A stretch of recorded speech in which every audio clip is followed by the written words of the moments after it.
30 ವರ್ಷಗಳಿಂದ ಕಾಯ್ದೆ ಜಾರಿಯಲ್ಲಿತ್ತು, ಮನ್ರೇಗಾ ಕಾಯ್ದೆ. ಮಹಾತ್ಮ ಗಾಂಧೀಜಿಯವರ ಹೆಸರು ಯಾಕೆ ಇಟ್ಟಿದ್ರಪ್ಪ ಅಂತಂದ್ರೆ, ಗ್ರಾಮೀಣ ಪ್ರದೇಶಗಳ ಅಭಿವೃದ್ಧಿ ಆಗದೇನೆ ರಾಷ್ಟ್ರದ ಅಭಿವೃದ್ಧಿ ಆಗಲ್ಲ ಅಂತಕ್ಕಂಥದ್ದು ಮಹಾತ್ಮ ಗಾಂಧೀಜಿಯವರು ಹೇಳಿದಂತ ಮಾತು. ಅದಕ್ಕೋಸ್ಕರ ಇದು ಮಹಾತ್ಮ ಗಾಂಧೀಜಿಯವರು ಗ್ರಾಮೀಣ ಬದುಕು ಸುಧಾರಣೆ ಆಗದೇನೆ ದೇಶದ ಸುಧಾರಣೆ ಆಗಲಿಕ್ಕೆ ಸಾಧ್ಯ ಇಲ್ಲ. ಅದಕ್ಕೋಸ್ಕರನೇ ಗ್ರಾಮ ಸುರಾಜ್ಯ ಅಂತಕ್ಕಂಥ ಮಾತುಗಳನ್ನ ಹೇಳ್ತಾ ಇದ್ರು ಅವರು. ಈ ಗ್ರಾಮ ಸುರಾಜ್ಯ ಆಗ್ತಕ್ಕಂಥದ್ದು ಆಗ್ಬೇಕಾದ್ರೆ ಹಳ್ಳಿಗಾಡಿನಲ್ಲಿ ಇರ್ತಕ್ಕಂಥ ಕೆಲಸ ಕೇಳ್ತಕ್ಕಂಥವ್ರು, ಕೂಲಿ ಕಾರ್ಮಿಕರು, ಆದಿವಾಸಿಗಳು, ಮಹಿಳೆಯರು, ಸಣ್ಣ ರೈತರು, ಇವರೆಲ್ಲರಿಗೂ ಕೂಡ ಉದ್ಯೋಗವನ್ನ ಕೊಡ್ತಕ್ಕಂಥ ಕಾಯ್ದೆ ಸುಮಾರು 100 ದಿನಗಳು ಒಂದು ವರ್ಷದಲ್ಲಿ 100 ದಿನಗಳು ಉದ್ಯೋಗ ಗ್ಯಾರಂಟಿ ಖಾತ್ರಿ ಆಗ್ತಕ್ಕಂಥ ಕೆಲಸವನ್ನ ಮಾಡ್ತಾ ಇದ್ರು. ಯಾರೇ ಉದ್ಯೋಗ ಬೇಕಾದವರು ಅವರ ಗ್ರಾಮದಲ್ಲಿ, ಅವರ ಪಂಚಾಯತಿನಲ್ಲಿ ಕೆಲಸ ಬೇಕು ಅಂತ ಹೇಳಿದ್ರೆ, ಅರ್ಜಿ ಹಾಕಿದ್ರೆ ಆ ಕೆಲಸವನ್ನ ಕೊಡ್ಲೇಬೇಕಾಗಿತ್ತು. ಕೊಡದೆ ಹೋದ್ರೆ ಭತ್ಯವನ್ನ ಕೊಡ್ತಕ್ಕಂಥ ಕೆಲಸವನ್ನ ಮಾಡಬೇಕಾಗಿತ್ತು. ಇಂಥ ಕಾಯ್ದೆಯನ್ನ ಕಿತ್ತಾಕ್ತಕ್ಕಂಥ ಕೆಲಸವನ್ನ ಮಾಡಿದ್ದಾರೆ.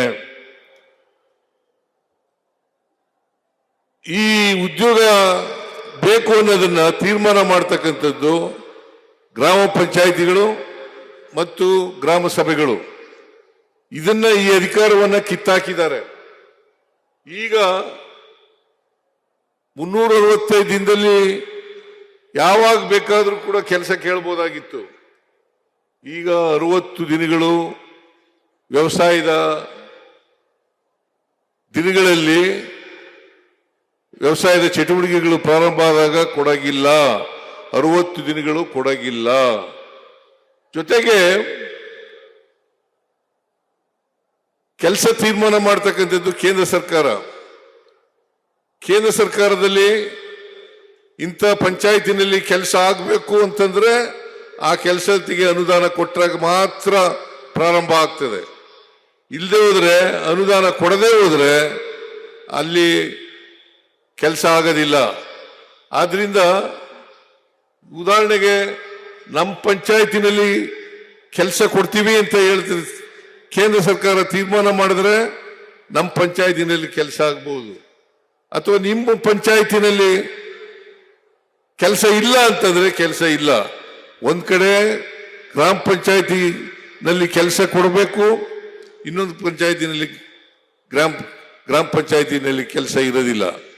ಸೊ ಇದು ಈ ಹೊಸ ಕಾಯ್ದೆ VBG ರಾಮ್ಜಿ ಆ ಕಾನೂನಲ್ಲಿ ಮಾಡಿರ್ತಕ್ಕಂಥ ಕೆಲಸ. ಅದಕ್ಕೋಸ್ಕರ ನಾವು ಮನ್ರೇಗವನ್ನೇ ಮುಂದುವರಿಸಬೇಕು ಅಂತಕ್ಕಂಥದ್ದು ಕಾಂಗ್ರೆಸ್ ಪಕ್ಷದ ತೀವ್ರ ಒತ್ತಡ ಅಂತಕ್ಕಂಥ ಮಾತುಗಳನ್ನ ಈ ಸಂದರ್ಭದಲ್ಲಿ ಹೇಳಲಿಕ್ಕೆ ಬಯಸ್ತಾ ಇದ್ದೇನೆ. ಜೊತೆಗೆ ನಮ್ಮ ಮನ್ರೇಗಾ ಕಾಯ್ದೆನಲ್ಲಿ ಕಾಂಟ್ರಾಕ್ಟ್ಗಳಿರಲಿಲ್ಲ. ಈಗ ಅಪರೋಕ್ಷವಾಗಿ ಕಾಂಟ್ರಾಕ್ಟ್ಗಳು ಬರ್ತಾರೆ ಅಂತಕ್ಕಂಥ ಮಾತುಗಳನ್ನ ಈ ಸಂದರ್ಭದಲ್ಲಿ ನಾವೆಲ್ಲರೂ ಕೂಡ ಜ್ಞಾಪಕ ಇಟ್ಕೋಬೇಕಾಗ್ತದೆ. ಅದರಿಂದ ಈ ಮನ್ರೇಗಾ ಕಾಯ್ದೆನಲ್ಲಿ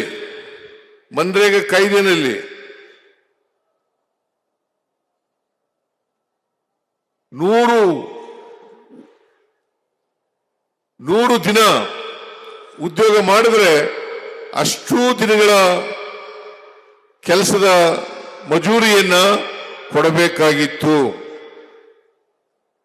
ಸಾಮಗ್ರಿಗಳಿಗೆ ಮಾತ್ರ 10% ಕೊಡ್ತಕ್ಕಂಥ ಕೆಲಸವನ್ನು ಮಾಡ್ತಾ ಇದ್ರು. ಈಗ ರಾಜ್ಯ ಸರ್ಕಾರ 40% ಕೊಡಬೇಕು, ಕೇಂದ್ರ ಸರ್ಕಾರ 60% ಕೊಡಬೇಕು ಅಂತ ಈ ಹೊಸ ಕಾಯ್ದೆನಲ್ಲಿ ಮಾಡಿದ್ದಾರೆ. ಅದರಿಂದ ರಾಜ್ಯ ಸರ್ಕಾರಗಳ ಹಿತ ಕಾಪಾಡುವುದರಲ್ಲಿ ಸಂಪೂರ್ಣವಾಗಿ ಕೇಂದ್ರ ಸರ್ಕಾರ ಮರೆತಿದೆ ಅಂತಕ್ಕಂಥ ಮಾತುಗಳನ್ನು ಈ ಸಂದರ್ಭದಲ್ಲಿ ಹೇಳಲಿಕ್ಕೆ ಬಯಸ್ತಾ ಇದ್ದೇನೆ. ಅದರಿಂದ ನಾವು ಈ ಕಾಯ್ದೆಯನ್ನು ಉಳಿಸ್ಕೋಬೇಕಾದದ್ದು, ರಕ್ಷಣೆ ಮಾಡ್ಕೋಬೇಕಾಗಿರ್ತಕ್ಕಂಥದ್ದು ಅತ್ಯಂತ ಅವಶ್ಯ, ಅನಿವಾರ್ಯ ಅಂತಕ್ಕಂಥ ಮಾತುಗಳನ್ನು ಈ ಸಂದರ್ಭದಲ್ಲಿ ತಾವೆಲ್ಲರೂ ಕೂಡ ಅರ್ಥ ಮಾಡ್ಕೊಂಡಿದ್ದೀರಿ ಅಂತಕ್ಕಂಥದ್ದು ನನ್ನ ಭಾವನೆ.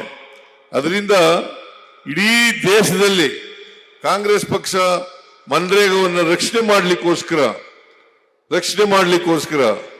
ಅದನ್ನ ಉಳಿಸ್ಕೊಳ್ಳಿಕ್ಕೋಸ್ಕರ ನಾವು ಹೋರಾಟವನ್ನ ಮಾಡ್ತಾ ಇದ್ದೀವಿ ಅಂತಕ್ಕಂಥ ಮಾತುಗಳನ್ನ ಈ ಸಂದರ್ಭದಲ್ಲಿ ಹೇಳಲಿಕ್ಕೆ ಬಯಸ್ತಾ ಇದ್ದೇನೆ. ನಮ್ಮ ಬೇಡಿಕೆಗಳು ಪ್ರಮುಖವಾಗಿ ವಿಕಸಿತ ಭಾರತ್ ಗ್ರಾಮ್ ಜಿ ಕಾಯ್ದೆಯನ್ನು ಸಂಪೂರ್ಣವಾಗಿ ರದ್ದುಗೊಳಿಸಬೇಕು. ಮಹಾತ್ಮ ಗಾಂಧಿ ರಾಷ್ಟ್ರೀಯ ಗ್ರಾಮೀಣ ಉದ್ಯೋಗ ಖಾತ್ರಿ ಯೋಜನೆಯನ್ನ ಮನ್ರೇಗಾವನ್ನ ಮರು ಜಾರಿಗೊಳಿಸಬೇಕು. ಬಹುಶಃ ನಿಮ್ಗೆಲ್ರಿಗೂ ಕೂಡ ಗೊತ್ತಾಗಿದೆ ಅಂತಕ್ಕಂಥದ್ದು ನನ್ನ ಭಾವನೆ. ಆದ್ರಿಂದ ವಿಕಸಿತ ಭಾರತ ರಾಮ್ಜಿ ಕಾಯ್ದೆಯನ್ನು ಸಂಪೂರ್ಣವಾಗಿ ರದ್ದುಗೊಳಿಸಬೇಕು. ಇವು ನಮ್ಮ ಬೇಡಿಕೆಗಳು. ಮಹಾತ್ಮ ಗಾಂಧಿ ರಾಷ್ಟ್ರೀಯ ಗ್ರಾಮೀಣ ಉದ್ಯೋಗ ಖಾತ್ರಿ ಯೋಜನೆಯನ್ನ ಮರು ಜಾರಿಗೊಳಿಸಬೇಕು. ಜನರ ಉದ್ಯೋಗದ ಹಕ್ಕನ್ನು ಪುನಃಸ್ಥಾಪಿಸಬೇಕು. ಜನರ ಉದ್ಯೋಗದ ಹಕ್ಕನ್ನ ಮರುಸ್ಥಾಪಿಸಬೇಕು. ಪಂಚಾಯಿತಿಗಳ ಸ್ವಯಂ ಆಡಳಿತದ ಹಕ್ಕನ್ನು ಮರುಸ್ಥಾಪಿಸಬೇಕು. ದೇಶಾದ್ಯಂತ ದಿನಕ್ಕೆ 400 ರೂಪಾಯಿ ಕನಿಷ್ಠ ವೇತನವನ್ನು ನೀಡಬೇಕು. ಇದು ನಮ್ಮ ಬೇಡಿಕೆಗಳು. ಈ ಬೇಡಿಕೆಗಳು ಈಡೇರುವವರೆಗೆ ನಮ್ಮ ಆಂದೋಲನ ನಿಲ್ಲದಿಲ್ಲ ಅಂತಕ್ಕಂಥ ಮಾತುಗಳನ್ನ ಈ ಸಂದರ್ಭದಲ್ಲಿ ಹೇಳಲಿಕ್ಕೆ ಬಯಸ್ತಾ ಇದ್ದೇನೆ. ಹೇಗೆ ರೈತರ ವಿರೋಧಿ ಕಾಯ್ದೆಗಳನ್ನ ಕೇಂದ್ರ ಸರ್ಕಾರ ಜಾರಿಗೆ ತಂದಾಗ ಹೋರಾಟ ಮಾಡಿದ್ರು, ಅದೇ ರೀತಿ ನಾವು ಕೂಡ ಹೋರಾಟ ಮಾಡ್ತೇವೆ ಅಂತಕ್ಕಂಥ ಮಾತುಗಳನ್ನು ಈ ಸಂದರ್ಭದಲ್ಲಿ ಹೇಳಲಿಕ್ಕೆ ಬಯಸ್ತಾ ಇದ್ದೇನೆ. ಅದರಿಂದ ಮನ್ರೇಗಾ ಪುನಃಸ್ಥಾಪನೆ ಆಗಬೇಕು. ಅದು ಆಗೋವರೆಗೂ ಕೂಡ ನಮ್ಮ ಹೋರಾಟ ನಿಲ್ಲದಿಲ್ಲ. ನೀವೆಲ್ಲರೂ ಕೂಡ ತಯಾರಾಗಿದ್ದೀರಾ ನೀವೆಲ್ಲರೂ?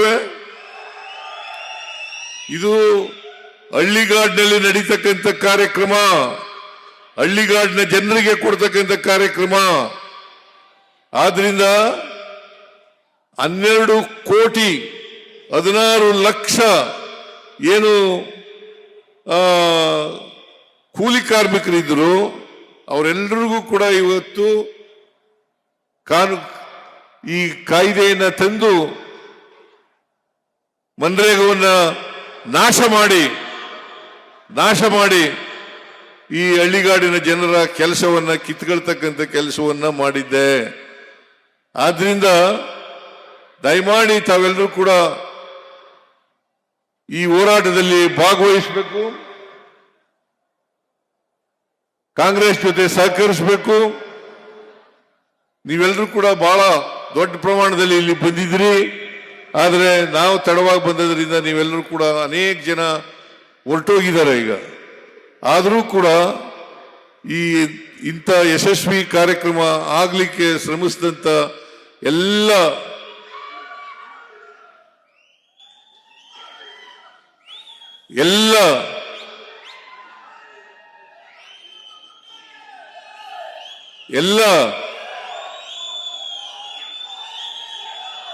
ಉಸ್ತುವಾರಿ ಸಚಿವರಿಗೆ, ಶಾಸಕರಿಗೆ ನಮಸ್ಕಾರಗಳನ್ನ ಹೇಳಿ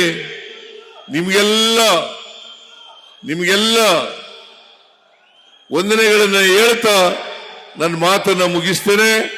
ಜೈ ಹಿಂದ್, ಜೈ ಕರ್ನಾಟಕ, ಮಾನ್ಯ ಜೈ ಸಂವಿಧಾನ್.